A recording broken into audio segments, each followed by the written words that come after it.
Do you know how to handle a tenant's security deposit at the beginning of the lease and at the end of the lease? In today's video, I'm going to show you exactly what some of the do's and don'ts are in handling the security deposit and then refunding that deposit to your tenant. If you want great landlord information, good tips about property management, renting out your property, then I hope you'll subscribe to our channel, because that's what we're hoping to do, is to make the life of the landlord easier. So just hit the subscribe button, and if you hit the bell, you'll be notified every Wednesday when we post a new video. So not handling the security deposit correctly or not returning it in the proper time frame could mean that you may not be able to keep some of the money for damages, even if they were legitimate, just because you didn't follow the right steps. So today, I want to talk to you about what those steps are and make sure that you do everything correctly so that you can keep the money that you are due if you have to keep some money from their security deposit. My name is Sue Richey, and I'm the principal broker of Richey Property Management. We're a property management firm in the Washington, D.C. suburbs in Virginia.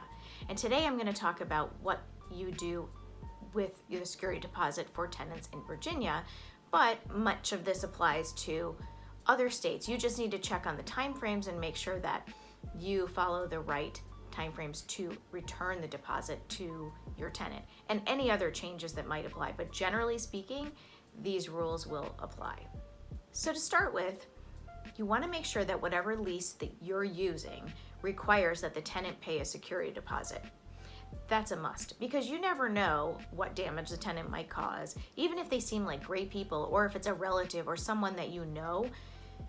Just have that as protection. Do the same thing with every single tenant so that you have it in your lease. It's just what you do. You have that protection in case there is any damage at the end, or if someone just skips out and they don't pay the rent, you can use that security deposit towards that too. So that's the first thing. Make sure your lease has a security deposit requirement.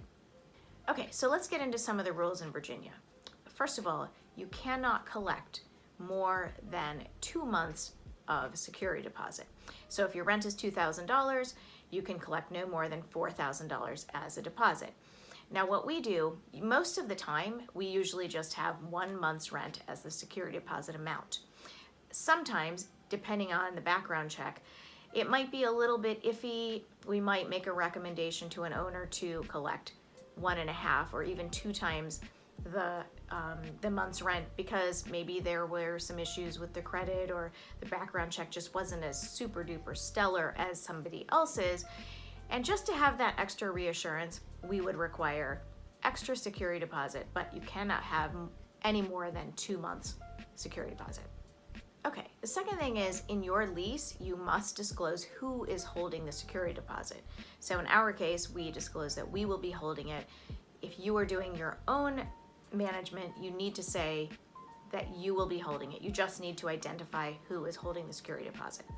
Okay, so now if you are holding the security deposit, and even if we are, you have to make sure that you do not commingle that money with any other money, not with other rent money, not with any of your personal funds.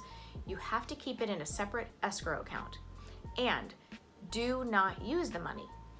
We've had people who we've just placed tenants for, and they want the money and they say they're going to use it. Do not use it.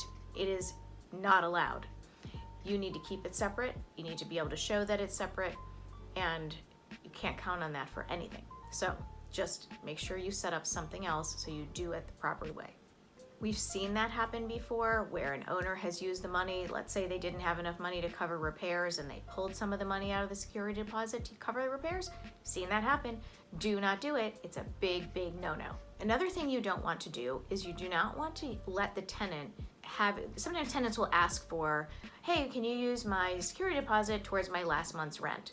It doesn't seem like such a bad idea, and sometimes people do it, but it's not really a smart thing to do.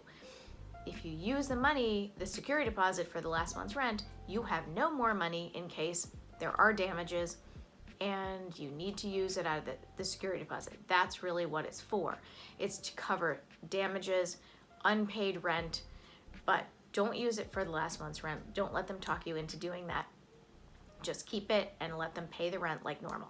Okay, so now your tenant has moved out and you've done your move out inspection like you're supposed to, and that you find that there are damages.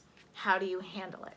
So first thing you want to do is you want to get and put together a detailed itemized list of what those damages are.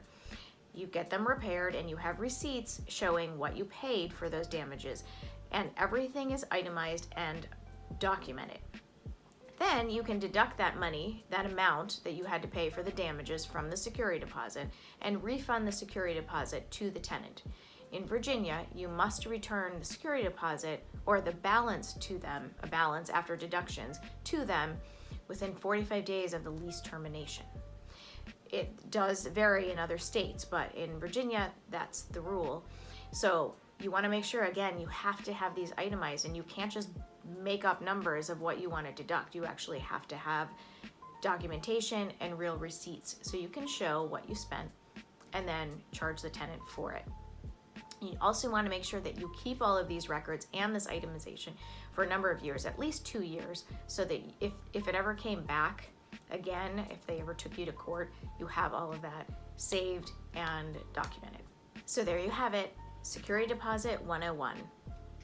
Make sure that you have that you collect the security deposit, make sure you keep it in the right place, make sure you don't use it for things you're not supposed to use it for, and when it's time to return it, make sure you do it within the right time frame so that you can keep the money that is due to you in the event there are damages. And of course, tenants want all their money back, and you want to give all the money back as the landlord, but when there are legitimate damages, you have the right to keep the money towards those damages. The house should be turned over to you in the way that you gave it to them. It doesn't always happen that way. That's why we have a security deposit. So hopefully this has been helpful in how to handle security deposits in Virginia and in your state. Make sure you check all the rules and you follow all the rules, and hopefully you don't have too many issues.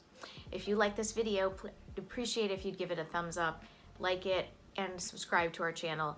We want to put out good landlord information for you to make your life as an investor a little bit easier. Thank you again for watching, and we'll see you next time.